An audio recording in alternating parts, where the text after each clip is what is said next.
Ils sont allemands, français, grecs. Ces gardes-frontières de 26 pays européens vont passer 2 mois dans le nord-est de la Grèce pour aider la police locale à faire face à une vague de migrants.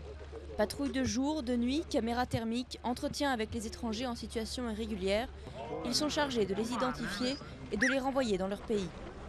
Cette action coordonnée, la première du genre, répond à un appel d'Athènes, débordé par l'afflux actuel.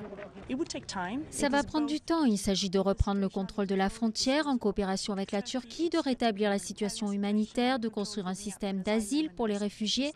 Ça va prendre du temps, mais nous voulons travailler avec la Grèce, la soutenir financièrement, partager notre expérience et notre savoir-faire.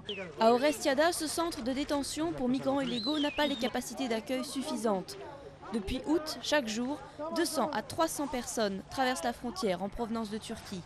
Un passage apparemment plus facile pour les migrants que le bateau sur la mer Méditerranée. Il y avait énormément d'accidents, de violations des droits de l'homme de la part des gardes-côtes des deux côtés, turcs et grecs. Donc il y a sûrement cette prise de risque et le durcissement des contrôles qui a poussé les gens à changer la route et à passer par le nord.